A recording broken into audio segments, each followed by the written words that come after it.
And good Friday afternoon. My name and publisher of What's Up Noop, and we are continuing our author series here on What's Up Noop today. We've been chatting with local authors, and a great gift to give this holiday season is the gift of a book. And a better gift is to give the gift of a local book, locally written book. Frank Prosnich joins me. This is his brainchild. How's that for an invite? Well, I'm very pleased to hear that I have a brain. So there you go. Yeah, you do have a brain, and I'm glad maybe the doctor can help us find it today, so that way we can use it in the future. But talk to us a little bit about your thoughts about this series. Well, the series has been great. We have had a lot of different individuals on, and we will have a lot more. I think what it shows is the vast talent that we have in this state, and the diversity of authors. A lot have been in nonfiction. We have, and we will have. A lot have been fiction writers. A lot of imagination, a lot of creativity.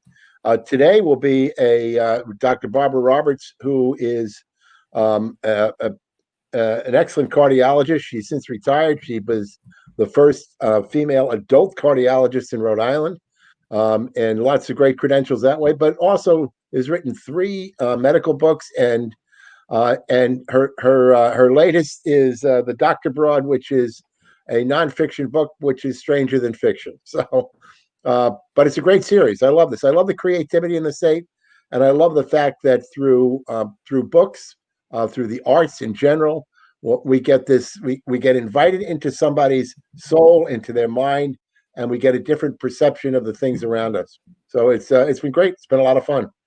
And the way we are doing this, we also get invited into people's homes or people's offices, and that's where we're going now as Dr. Barbara Roberts joins us. And good afternoon, Doctor. Oh, and we just don't. You are on mute there, Doctor. I don't know if you could turn your mic on or unmute yourself. Nope. Let's try this. And this is the power. You just have to hit that unmute button on the bottom left. And this is the joy of live TV, Frank.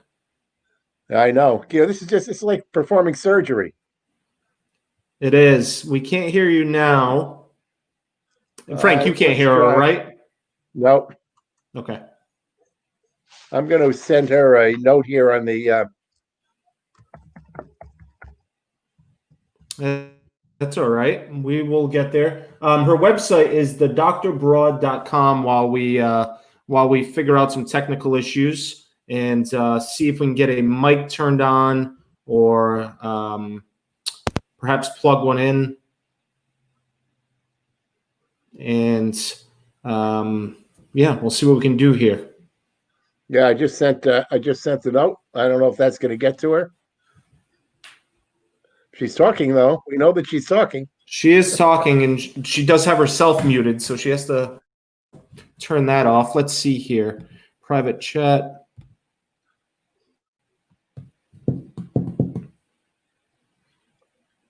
Just going to stand by. I'm sitting. Mute. Can you hear me? Ah, yes. There you are. All right. It's much harder than medicine, I got to tell you. Yeah. I took off the headphones because I think they were interfering with it. But anyway, I said hello, Ryan, hello, Frank, and thank you very much for having me on your show. Well, it's great for you to be here, Barbara. And we've known each other for a number of years. Barbara Roberts is an incredibly bright and talented woman. She's, as I mentioned earlier, cardiologist by training, and the first female adult cardiologist in Rhode Island, the author of 3 medical books, I believe, and of course the most recent one, Dr. Broad, which is sort of a medical book. Well, a lot of things. I call it a memoir about my lurid past. Yeah. Well, why don't we first, Barbara, maybe tell us a little bit about who you are, what brought you to medicine, and what brought you to writing, and then let's talk about Dr. Broad, because It's a fascinating story. Sure. Well, I was raised in sort of a left-wing Catholic commune. My parents were part of the Catholic worker movement, and the Catholic worker movement was founded by Dorothy Day, who was a radical Catholic pacifist. And my parents and their friends believed in strict adherence to the dictates of the Catholic faith, and they wanted to raise their children away from the temptations of the quote-unquote big city, which in this case was New York City. So they pooled their meager resources and they bought 52 acres of land in what was then called the country and is now the suburbs of Rockland County, New York. And they formed a community which they named Marycrest in honor of the Blessed Virgin Mary. And we were actually the first family to move to Marycrest. But we were all quite impoverished, and we all came from large families. My mother had 10 children in 10 years and 3 months. And then she had a little 4-year break, and she had another, my youngest brother. One of the sons she had after me died. He was premature and had a congenital defect in his bowel, and he didn't survive surgery very long. But so I grew up in this very sort of isolated and very devout community. But it was apparent to me from a young age that my mother's life was very difficult. And from a very young age, I decided that I wanted to have a life as far removed from my mother's as it was possible to be. My father worshiped priests and doctors, and I knew I didn't have a prayer of becoming a priest, so I decided that I would become a doctor. At a time when that was a most unusual decision for a young woman, and I was actually a girl, to make. And it was at a time when there were quotas on the number of women who would be accepted into a medical school class. No medical school class could have more than 10% women. And it was at a time when a woman had to have actually better marks and better recommendations than men to get accepted into medical school. So when people ask me, why did you decide to become a doctor? I always say, because I couldn't become a priest. And it was actually one of the smarter decisions I made as a young woman, because becoming a doctor allowed me to have a profession that I loved. I loved taking care of patients. I got a tremendous amount of ego gratification out of being a physician. I also was involved in academic medicine, so I taught and I mentored younger physicians and medical students, and I was involved in clinical research. So I was extraordinarily lucky in that respect. So you went to Barnard, I believe? I went to Barnard College, which is the women's college at Columbia University. And while at Barnard, I met and married my first husband, who was also a pre-med student by the name of Archie Roberts. And Archie was a very well-known college athlete. He was a star quarterback at Columbia. And he wanted to somehow combine going to medical school with playing professional football. So he worked out a deal with the Cleveland Browns. And that came about because the Heisman Trophy winner that year was Ernie Davis. And he was drafted by the Cleveland Browns as a running back. But before he could start playing, he was diagnosed with leukemia. And he was cared for at Case Western Reserve by a hematologist oncologist by the name of Dr. Weisberger. And Dr. Weisberger and the dean of the medical school, Dr. Jack Hoy, through that illness on the part of Ernie Davis, became very good friends with Art Modell, who was the president and owner of the Cleveland Browns. So they worked out this deal with Archie where he would be on the reserve squad for the first 2 years, and then he would use some elective time starting in his junior year to play football. So I like to say I'm the only woman who ever went to medical school on a football scholarship. And while we were in medical school, we had our first daughter. And after we left Cleveland, we went to Yale New Haven for our residency. And while at Yale New Haven, I was moonlighting at the Yale Student Health Clinic, and I became friendly with some female law students who told me that they were filing a class action suit against the Connecticut abortion laws. Now, I had become radicalized on the issue of birth control and abortion. I stopped being a devout Catholic when I saw, first of all, the difficulty of my mother's lives and the lives of the other Mary Crest mothers, and also the things I saw in medical school. This was before Roe versus Wade legalized abortion. And I saw women coming into the emergency room with perforated wounds, with their bowels hanging out of their vaginas because they had been forced into the hands of back alley butchers, desperate. They were desperate to terminate a pregnancy. And so when, as I said, when I was at Yale, I became active in the women's movement, and I also became active in the anti-war movement. It was the height of the Vietnam War, and all male doctors were being drafted, and most of them were being sent to Vietnam. But there were a few draft-deferred positions at the National Institutes of Health. And my then husband, Archie Roberts, was lucky enough to get a draft-deferred position at the NIH. So after 2 years at Yale New Haven, we moved to Bethesda, Maryland, and I got a non-draft deferred position there in the National Heart, Lung, and Blood Institute, where I was involved in helping to set up and coordinate the first studies into the relationship of cholesterol and heart disease. We're talking about the early 1970s. And by then I had 2 children. I had a little boy in 1969. So while we were at the NIH, and I was extremely active in the anti-war and women's movement, our marriage fell apart. And when we left Bethesda at the end of those 2 years, I went to Boston to do my cardiology fellowship, and Archie went to New York to continue his training. And he remarried very quickly and had a few more children. So I arrived in Rhode Island in June of 1977. And as you've mentioned, I was the first female adult cardiologist in the state. And I was dependent, as all specialists were in those days, on referrals from other doctors. So I used to go to conferences at the hospital. And one of the conferences was a weekly cardiac catheterization conference where we would discuss patients who had undergone cardiac catheterizations that week, and we would decide how the patient should be treated. And one day, an older, very bombastic male cardiologist was holding forth at great length about a patient he had cathed and saying what he thought should be done. And I was quite convinced that he was in error, and I said so. And we got into an argument, but I wouldn't back down, which made him even more irate. And there was a cardiac surgeon at the conference, and he leaned over to the nurse sitting next to him, and he said, "Who is that woman?" And she said, "Oh, that's Dr. Barbara Roberts. She's the new cardiologist in town."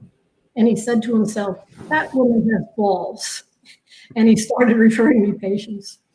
And we became friendly. And his name was and is Dr. Robert Indalia. He was someone who had grown up on Federal Hill and got both an MD and a PhD, and came back to Rhode Island to practice. And one of the first patients, so he started referring me patients, and one of the first patients who referred to me was the father of Jack Cicilline. Now, Jack Cicilline, as many Rhode Island listeners will know, was and is the preeminent criminal defense attorney in Rhode Island. And Dr. Indalia referred Jack's father to me when he had a massive heart attack, and he was admitted to South County Hospital.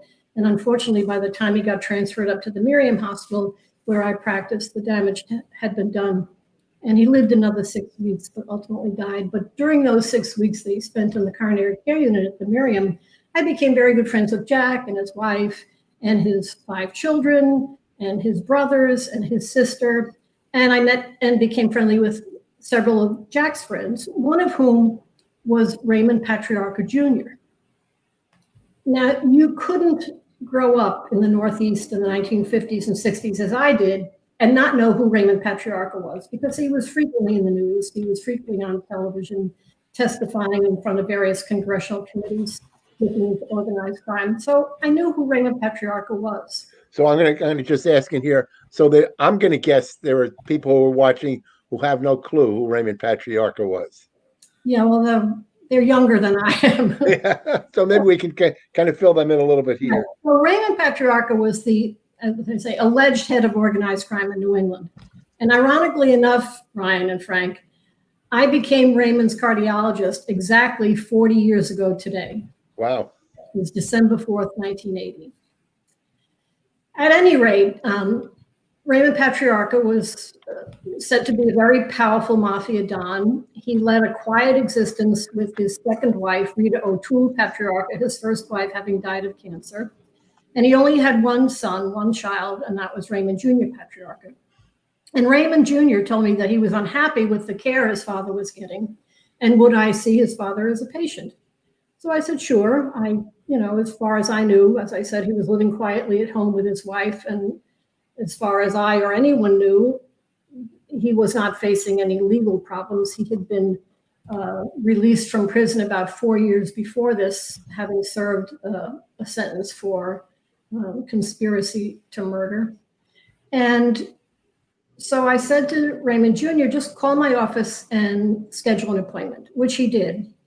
But before that appointment could take place, his father, Raymond Patriarca Sr., was admitted to Fatima Hospital with a gangrenous toe, which required amputation. Now, I knew that Raymond Sr. had been diabetic since the 1940s, and I knew that he'd had a heart attack in the 1960s. In fact, when he had a heart attack in the 1960s, he was cared for by Dr. Paul Dudley White, the preeminent cardiologist in the country in those days. And Paul Dudley White actually took care of President Eisenhower when he had his heart attack.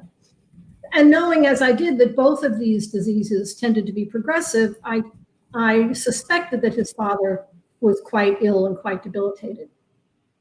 So when he was admitted to the hospital and Junior let me know, I said, don't worry, we'll schedule the appointment he has now. And as soon as he's discharged from the hospital, you can call and reschedule his appointment. But within a few days of Raymond Sr. being discharged from Fatima Hospital, at night on December 4th, 1980, while he was having dinner, two policemen, a Providence City policeman and a state policeman, came to the door and arrested him on charges of accessory and conspiracy to murder based on the word of an informant, and whisked him off to the Scituate State Police Barracks.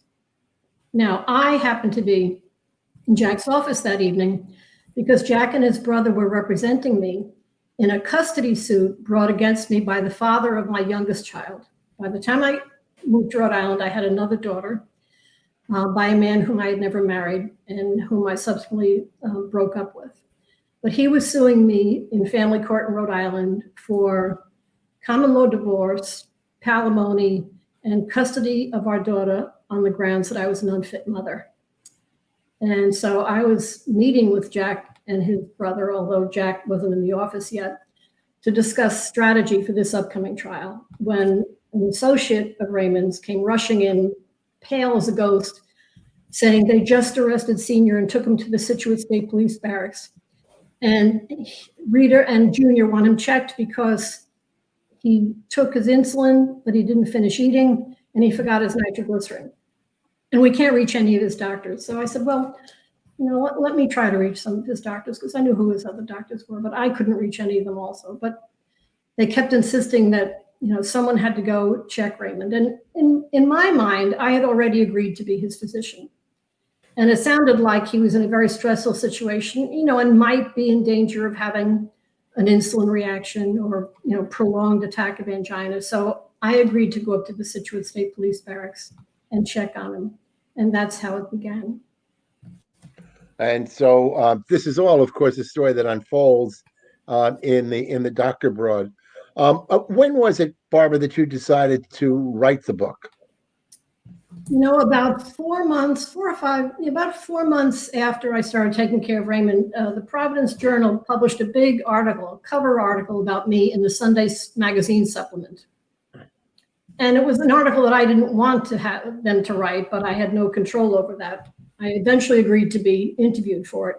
But I was making rounds that morning, hospital rounds on that Sunday morning. And as I approached the nurses' station on the 4th floor, I overheard two nurses talking. And one said to the other, "Did you read the article about Dr. Roberts in the paper today?" And her friend said, "Nah, I'm going to wait for the movie." And at that moment, I started thinking, wow, maybe people think this story of my life is interesting. And I think that's when I first started thinking about writing this. But I didn't actually sit down and start the writing until the year 2000. Frank, let me jump in. Were you working at Providence Journal when this story came out? I don't know. It was what was the year, Barbara? The story. 1980. Oh, I was at the Journal. Mhm. Yeah, absolutely. I didn't write the story though. No, I know you didn't. I do know who did. Yeah. She's now teaching up at Brown University. Right. And we've since become friends, although I wasn't feeling very friendly towards her in those days. Yeah. She covered it was Tracy Breton who covered the courts for Rhode Island, for the Journal for many years. Excellent. And I guess that's what led to the story. I want to jump way ahead. And then I want to come back to the story a little bit. I know there's, the thought, would this be made into a movie? Is there anything that might happen? Well, funny you should ask. About 2 months ago, my agent contacted me because he had heard from someone in LA who wanted a shopping agreement. And so we signed a shopping agreement, and she's looking, and she has submitted proposals to various producers and directors, but nothing has been signed, sealed, or delivered yet. I always say, in the best case scenario, these things tend to take a very long time. So number one, if it happens, I hope I'm still alive. And number two, if it happens, I want a cameo appearance as an elderly nun. Like the kind that used to terrorize me when I was in school. So pick up the story a little bit, and I guess, Ryan, I'm going to steal your thunder a little bit. Where can people get the book? Well, the book is still available in many bookstores, particularly in Rhode Island. I know several of the Barnes and Nobles carried it because I did book signings and book talks there. It's in Wakefield Books. It's in Books on the Square in Wayland Square. It's in Barrington Books, both locations. And you can also order it online from Amazon or Barnes & Noble online or any of the online book vendors. And it's available in hardcover. I'll show you that here. It's the hardcover version. And it's available in paperback, and it's available as an electronic book on Kindle. Any audiobook? Any thought about that at all? Not at present. It's a lot of people doing audiobooks these days, I think. Right. But that would be interesting. So pick up the story a little bit. So you became Raymond's doctor. Right. So within a few days of his admission to the Miriam Hospital, which turned out to be a 6-week admission, because not only did he have very unstable vascular disease, he had osteomyelitis, or bone infection, in the foot that had to have an amputation. But about 2 or 3 days after he was admitted, I was publicly identified and publicly named in the Providence Journal as the cardiologist taking care of Raymond Patriarca. And shortly thereafter, I got a call from a young Italian-American man that I had dated briefly when I first moved to Rhode Island 3 years before. And even when we stopped dating, we remained friends. And he said to me, "Doc," because they all called me Doc, "I have to tell you a funny story." He said, "Remember my friend so-and-so?" I said, "Yeah, I remember." He said, "He called me yesterday and he said, 'Hey, Vinny, remember that Dr. Broad you used to date? She's the old man's doctor now." And I thought this was hilarious, because to me, a broad was a woman with large breasts and small frontal lobes of the brain. And I had just the opposite. At least I'm sure that I didn't have large breasts. So it sort of tickled my fancy. I didn't take offense because I thought it was so funny. And when I came to write the book, it was apparent to me that I was going to entitle the book "The Dr. Broad." So I don't want to give away the rest of it, but I want to go back to your other books as well. And there's a lot of importance in those books, medically, and particularly for women, I think, right? Yes, my first book that I had published, and my first book was called How to Keep from Breaking Your Heart, What Every Woman Needs to Know About Cardiovascular Disease. And that was published by Jones and Bartlett in 2004.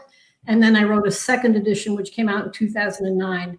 And it was translated into Mandarin Chinese. In addition, which Ryan speaks perfectly. Yeah. Some days I think I do. Yeah. And then my second book was just a consumer's guide to cardiac medicines. And my third book was called The Truth About Statins. And that was published by Simon & Schuster in 2012. And I'm happy to say that my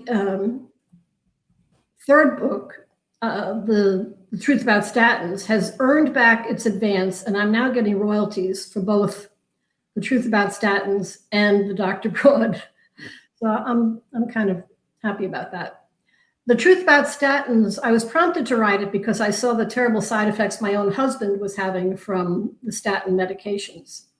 And so I started doing some research on my own. And I had also been involved in clinical trials, both at the National Institutes of Health and at the Miriam. And it was apparent to me that you can game the system. And I'll give you an example. When the FDA is looking to have a drug approved for a specific indication, they'll do what's called a randomized clinical trial, an RCT. And we'll make the numbers simple, although usually thousands of people are involved in these trials. Say you have 100 people who don't have the disease that you're hoping to prevent, but are at high risk for it. That's called a primary prevention trial. And you randomize 100 to receive placebo and 100 to receive the active drug, in this case, the statin. And neither the doctors nor the participants in the trial know who's getting what. And you follow them prospectively for what we call endpoints. And the endpoints can be things like the occurrence of a heart attack or death. I like to say death is a hard endpoint. We're pretty good at diagnosing death. Doctors don't often get death wrong. But, and also heart attacks. In order to diagnose a heart attack, you have to have some specific criteria met. You have to have a clinical picture, you have to have the EKG changes, and you have to have blood tests. But some of these trials also include what are considered to be soft or softer endpoints, like the occurrence of unstable chest pain syndromes. Well, there are lots of chest pain syndromes that aren't caused by heart disease. So that can introduce an error. But say you're just following people for the occurrence of heart attack, and you have 100 in the placebo group and 100 in the statin group. And in the placebo group, after 5 years, 2 people will have had a heart attack. And in the statin group, 1 person will have had a heart attack. So you've lowered the occurrence rate from 2% to 1%. That's a 50% reduction. But the absolute risk reduction is only 1%. Now, what figure do you think is published in the headlines about these trials? You're going to read 50% reduction in heart attacks, right? But that's very misleading because there's something called the number needed to treat. The number needed to treat is the number of people you have to treat with a drug in order to prevent 1 occurrence. And the number needed to treat is the absolute risk reduction divided by 100. So in this case, the absolute risk reduction is 1, or it's actually 1% into 100. The absolute risk reduction is 1%. So you would need to treat 100 people for 5 years to prevent 1 heart attack. In the meantime, they're all exposed to the risks of that medication. And the risks are downplayed. In fact, the side effects, when they report the side effects, they don't report the relative risk of having a side effect. They report the absolute risk of having a side effect, which is always lower. So that's what I mean by gaming the system. We have another expression in medicine. If you torture the data long enough, it will admit to anything. And most of these randomized clinical trials were paid for by the pharmaceutical company that made the drug being studied. And we know from other investigations that if you have a drug company sponsored clinical trial, it's almost 4 times more likely to have a quote unquote positive effect than if it's a trial, for example, paid for by the government. Well, the pharmaceutical companies we know are almost vicious in the amount of money that they put out there in order to maintain their particular positions. And in terms of political contributions, it's insane. And also, I believe there are some financial arrangements with docs, aren't there, in order to Yes. distribute certain drugs? Yes, and there are committees that promulgate guidelines, and the problem with the guidelines is doctors are told to practice to the guidelines, but the guidelines are written by committees, all of whom have a preponderance of people who get monies from big pharma. So there's an inherent conflict of interest. Now, these medically related books are still available? Yes, they are. They're all available on Amazon. I don't think they're still in bookstores because The Truth About Statins has been out about 6 years now. No, wait, 8 years, sorry. If we look at the Frank, I'm Frank, going to jump in because we have some fan mail. And while you bring up the books, Maria says Truth About Statins is a must for all women. Need to order her first book, Heart book. And she also said regarding the other book, bought it for Christmas presents. So Right. Getting some fan mail in the comments there. Thank you.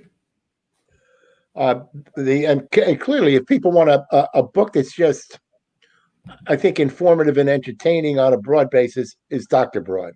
It surely gives you a glimpse inside a few things, inside the mafia, if you will, but also inside who you are and your commitment to dealing with patients. And I think that's, to me, when we talk and when we see this, what I'm most impressed with is that you are totally and completely committed to your patients. Yes, I would have to agree with that statement.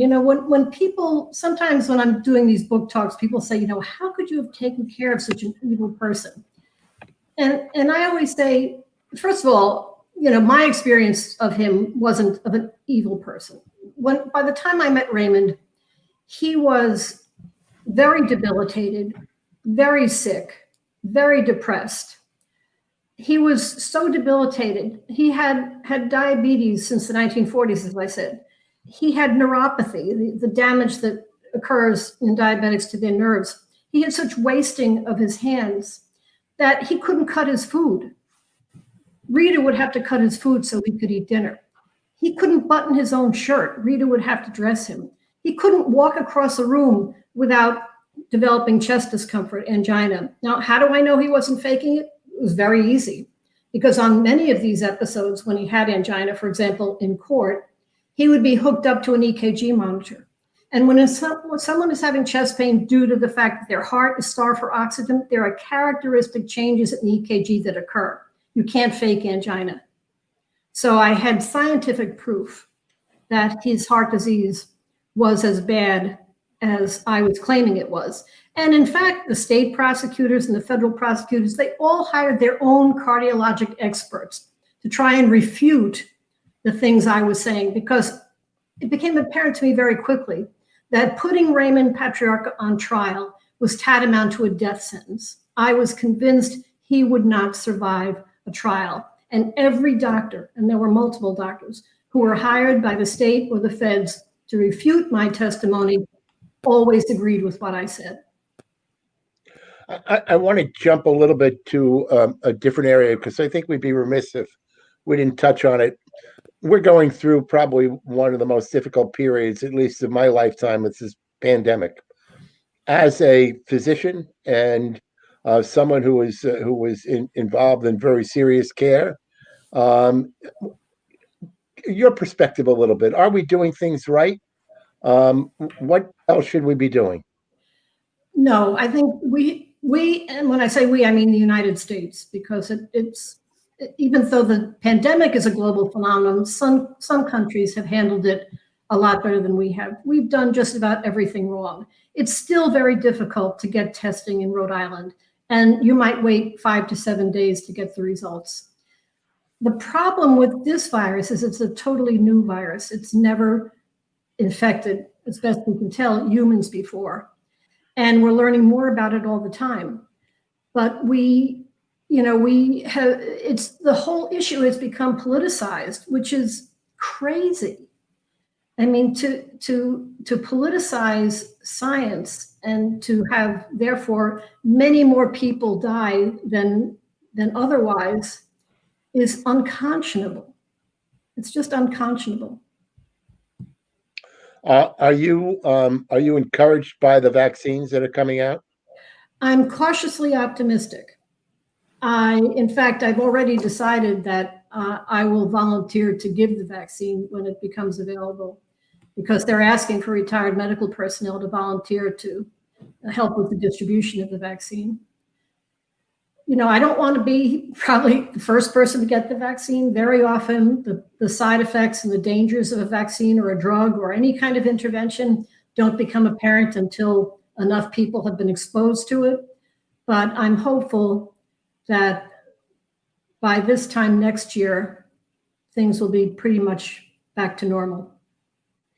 We have 2 vaccines that are just about ready to go out. Others that are close. The one that I find to be interesting is, I guess, the Johnson & Johnson. That's 1 dosage. Is that more encouraging than the others, or they all look the same? You know, I don't know enough about the specifics because nothing has been published in the medical literature yet, as far as I know, except for small pilot studies. So again, I think we have to take a wait and see approach. I know the problem with the Pfizer vaccine is that it has to be stored at minus 80 degrees, and that's going to be a problem. Well, and then we're hearing now. I was hearing about there are some evil attempts to try and sabotage some of the stuff. I'm not even sure exactly what's going on, but you know, as always, we run into all these other potential problems. Right. And Doctor Bonnie writes in you know, while since we're on the topic, wondering what let me pull it up here so we can read this together. The long-term effects of the coronavirus on heart muscles and rhythm, you know, anything you're hearing or seeing in any literature of what long-term effects COVID might have on people's hearts? Yes, and I'm hearing it from colleagues who are still practicing, and from, for example, my former nurse practitioner. There is no doubt that, first of all, the coronavirus can cause a diffuse inflammatory reaction, and that can cause inflammation of the blood vessels.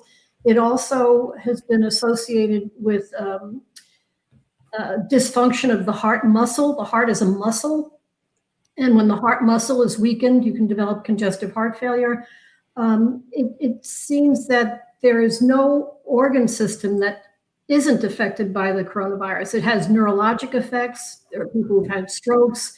A friend of mine had it, and you know, she's convinced it has affected her memory. So it has what we call protean manifestations. And I think that there are people who suffer debilitating effects for many months after the initial infection.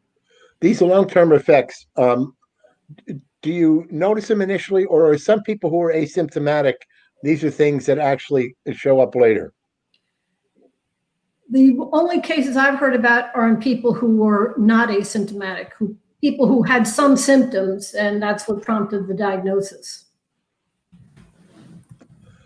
Ryan, you have other questions at all? I don't. I think we should just remind people where they can pick up the book, as well as who it might be the perfect holiday gift for. I think, you know, Rhode Island is a small state, and every time I give a book talk in Rhode Island, someone will come up to me. In fact, a couple of weeks ago, I was doing a book talk in the parking lot of a library, so it could be outdoors. And a woman came up to me beforehand and said, "Oh, Dr. Roberts, I'm so happy to meet you. I'm JoJo the Wild Man's daughter."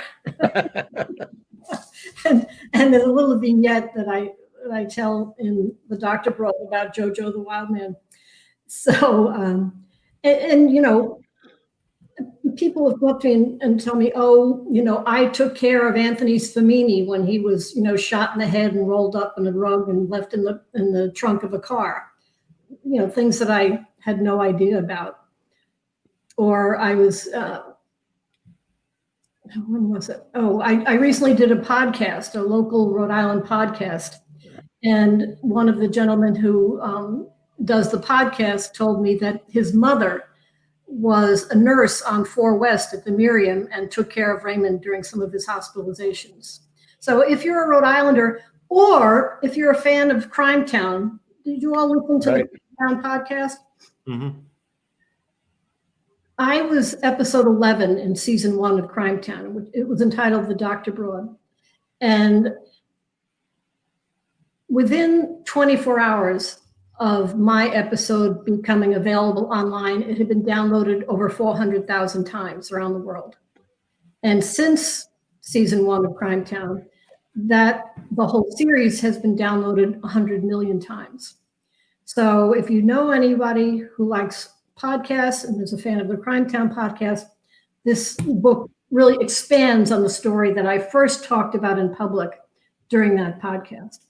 And interestingly enough, I heard about the podcast from Sheila Bentley, who you may know was Buddy Cianci's ex-wife. And Sheila and I bonded back in the 1980s over both being infamous Rhode Island women. And we would have lunch periodically over the years. And in the summer of 2016, she picked me up for lunch at the hospital where I was volunteer teaching. And there was a copy of the Providence Journal on the front seat, and it said, the headline read, Crime Town Comes to Providence. And there was a picture of Buddy Cianci, her ex-husband, who was still alive then, and Raymond Sr. And Sheila said to me, this producer of this podcast, Mark Smiley, keeps calling me and taking me out for meals. He wants me to participate in his podcast, but I've got grandkids with Buddy. I can't be bad-mouthing their grandparent, their grandfather in public. But I told this Mark Smilling that he should interview you.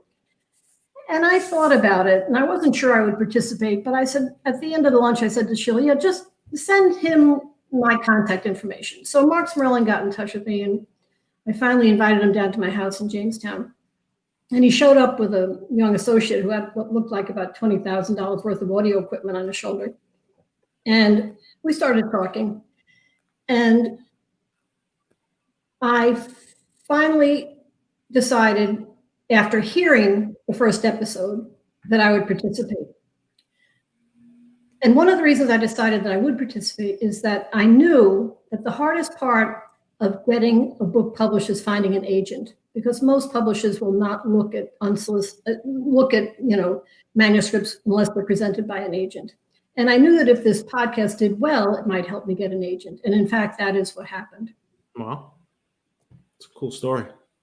And it's to anybody looking for an interesting book to read or an interesting book to give during this holiday season. Think the Dr. Broad, and anybody also, the book on statins, the other books will appeal to certain audiences. Do you have this information up on a website, Barbara? What information? On the books, on your books in general. On the Dr. Broad website, it lists my other books. And also I have Facebook pages for both The Truth About Statins and for the Dr. Broad. And those Facebook pages are obviously open to the public. But if you go to Amazon and just Google my name, Barbara H. Roberts, MD, that will list all of my books. The first one is How to Keep from Breaking Your Heart, What Every Woman Needs to Know About Cardiovascular Disease. Barbara, anything else you want to add that we may have missed? Well, in some ways, I'm happy that the book is coming out now, because as I'm sure you've noticed, we're going through a very trying time in our country. And the rights of women that I and my colleagues fought so hard to get in the 60s and 70s are under vicious attack. And I don't think that young women today have a clue what it was like growing up in the America of the 50s and 60s, when you basically, as I said, had to put yourself in the hands of back alley abortionists if you wanted to terminate a pregnancy. They don't understand that back in those days, it was very difficult even to get birth control unless you were married. It was a different world, but it's a world that certain segments of the country and certain segments of the government would like to see us go back to, which would be a horrendous, horrendous tragedy for women. All right, Very Frank. good. Well, Barbara, thank you much. Thank you. Thank you so much for taking the time. My pleasure. All right, Frank, and that wraps up another conversation. And that was a great conversation. If anybody missed any portion of this interview, they can find it immediately after I hit end broadcast on whatsupnoop.com, as well as on our Facebook page, as well as on our YouTube channel, as well as all of the other discussions that we've had with authors. And more to come. We'll get a schedule up. Hopefully we'll have 1, 2, or even 3 next week. And we're going to continue this as long as people have an interest in it. That's it. And way to go to book her on the 40th anniversary of her becoming the doctor. Of course I knew that. Of course. You were just a historian.